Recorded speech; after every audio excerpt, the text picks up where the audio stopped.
یہ اس آدمی کا حال ہے کہ جو اسلام میں ہے لیکن نبی کریم صلی اللہ علیہ وسلم کی سنت چھوڑ کے کسی اور طریقے پر چل کر چاہ رہا ہے کہ جنت میں جائے. نبی کا راستہ چھوڑ کے کوئی اور راستہ چلے, نبی کی سنت کی بجائے کوئی اور طریقہ اپنائے اور یہ چاہے کہ وہ جنت تک پہنچانے والا ہے. پہنچے گا وہ جنت میں؟ ہر منزل کا ایک راستہ ہوتا ہے. اس راستے کو چھوڑ کے آپ کتنی بھی بھاری گاڑی چلاؤ, کتنی بھی سپیڈ میں جاؤ, آپ پہنچنے والے ہیں.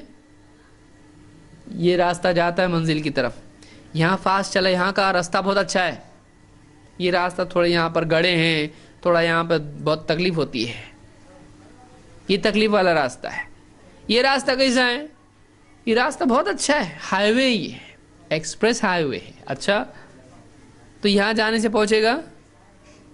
بولے چلو یہ راستہ اچھا نہیں, یہاں جائیں گے ذرا اچھے سے, اسپیڈ میں جلدی پہنچیں گے.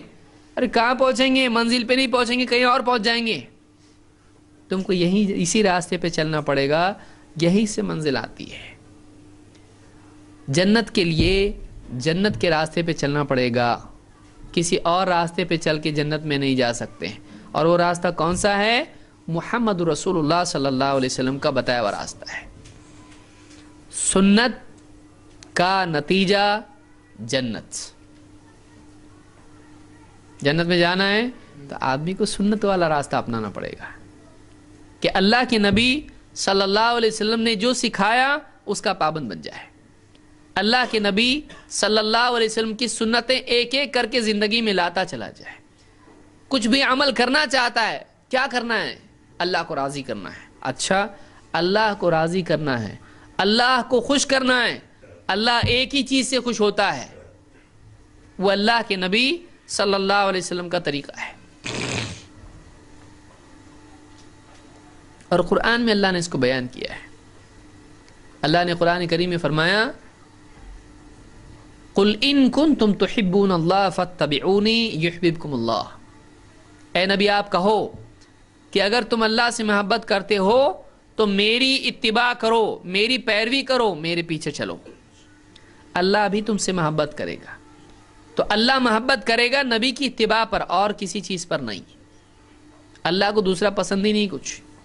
اللہ کو اگر پسند ہے تو محمد عربی صلی اللہ علیہ وسلم کا طریقہ پسند ہے. پھر کوئی آدمی یہ کرتا ہے, مجھ کو یہ اچھا لگتا ہے, میرے باپ دادا یہ کرتے تھے, لوگ ایسا کرتے ہیں, سماج ایسا کرتا ہے, فلانی چیز بہت اچھی, اس میں فائدہ زیادہ ہے, اس میں غلط کیا ہے, اس میں برا کیا ہے. کچھ بھی کر, ایک چیز کرے گا تو ہی اللہ خوش ہوگا, وہ کیا ہے؟ سنت. اس کے علاوہ تو کچھ بھی کر, اللہ کو پسند نہیں ہے. وہ اللہ کو ایک ہی چیز پسند ہے, وہ اللہ کے نبی صلی اللہ علیہ وسلم کی سنت. اسی سے جنت کا دروازہ کھلنے والا ہے, اس کے علاوہ کچھ نہیں. سنت کے بالمقابل کیا ہیں؟ سنت کے بالمقابل ہے بدعت. بدعت کہتے کس کو ہے؟ بدعت کہتے ہیں دین کے کامل ہو جانے کے بعد اس میں اپنی طرف سے کوئی اضافہ تبدیلی کرنا. بدعہ کے معنی عربی زبان میں نئی چیز کے ہوتے ہیں. نئی چیز. دین کامل ہو چکا ہے کہ نہیں ہو چکا ہے؟